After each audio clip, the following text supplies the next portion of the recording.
Jackson, going in today, did you have the confidence that you could take down the two-time Olympic gold medalist?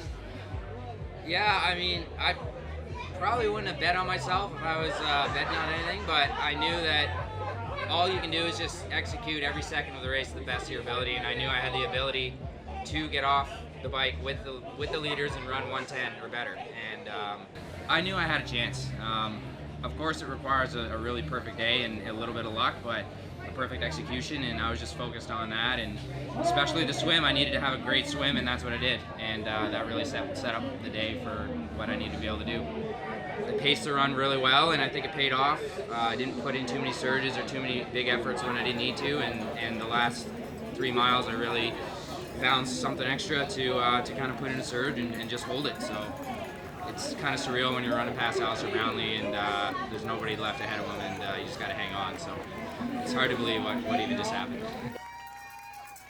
All right, Lionel, coming out of the water, you heard the time, 2 minutes. Talk us through the rest of your day after that. Yeah, well, I mean, that's about as good as it's going to get for me through that chop and those stupid goggles, as you know. I couldn't see much until well, basically I just had to do the sighting buoys. I just had to hug the buoy line because I was pretty well swimming by myself, and so I couldn't see very far in front of me. Absolute amateur mistake to not have clear goggles on a overcast day, early low light. Absolute amateur mistake too. So stupid. Whatever. Dealt with that. It was all good. I actually swam really well. On the bike, going good. I think I had the gap down to about 1.5 minutes, which was good. So I pulled back time, riding well. Lose my nutrition on, I would say like 5 miles in. Oh well, this is racing. It's my first time having this piece of adversity, and I think I did the best I could with everything that I had and how I had to execute. And obviously my run is in good form. I mean, I didn't push very much power on the bike, and against this field, against these guys, I mean, I needed to push 360 watts because they were biking very hard. And I think I averaged 340, so there's no way to do well with that type of a bike. So big hats off to Jack. I mean, he's been working hard for a long time. He deserves this big win. And I mean, he's one to watch at Worlds this year. I think, what was he, 5th? I mean, he's a legitimate contender, so I'm very happy for him. How does this set you up going into St. George? Did you get any confidence from this? Well, I'm fine. I mean, I've consumed approximately 200 grams of carbohydrates in the last 3 hours and 40 minutes, which when you swim like me and you have to do big work, you have to consume large amounts because you're burning massive amounts of carbs. So I had to bike with less output in order to not burn as many carbs, in order to still run well, because I knew my only shot was to run well. So I came up short. It's all good. It bodes well for St. George because I'm good. Like off of very low carbohydrates, I'm still good. I can keep going, so that's good. Good battle. Good battle.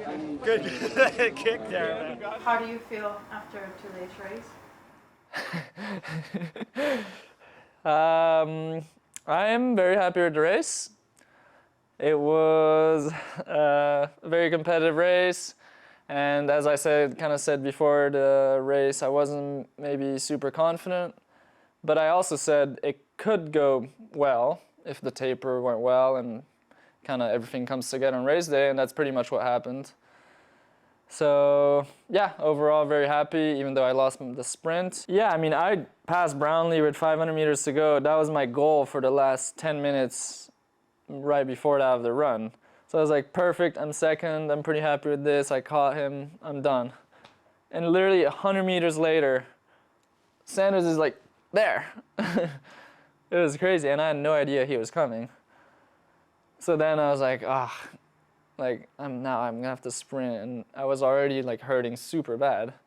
Like I'm using my arms so much, and my legs are like this, and like, I'm like literally just using every little muscle in my body, because my actual leg, the actual part that's supposed to do the job, was like at 50% capacity.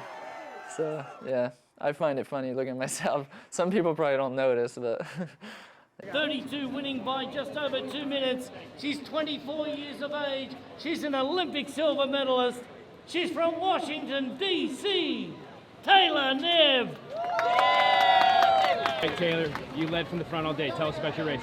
Well, I did not lead from the front all day.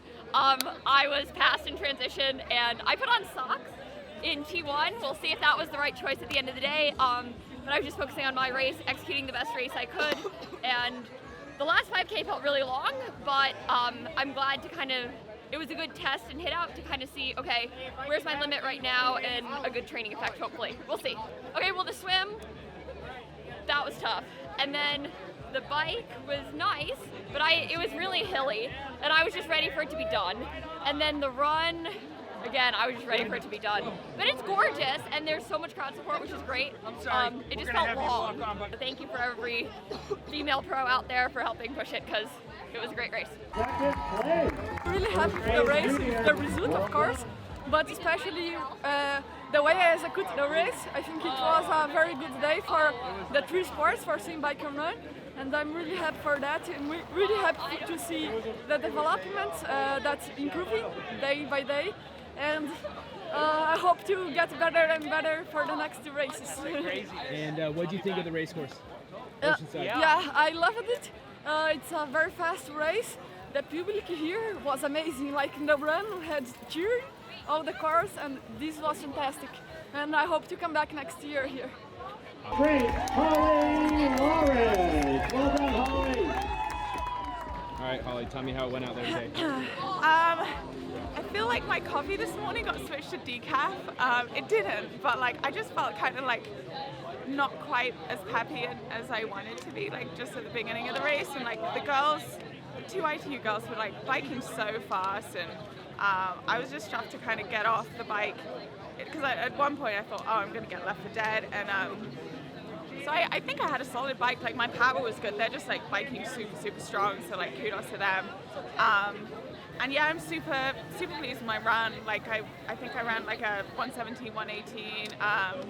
And I feel like I'm off the back of like winter training right now, so I'm just super stoked to start the season here, and it feels super early still. So yeah, I mean, just a solid day. Like you have highs and lows all the time, and you just have to stay in it. And yeah, it's always a task just mentally to like stay in it, keep pushing, even if it looks like it's going sideways or yeah.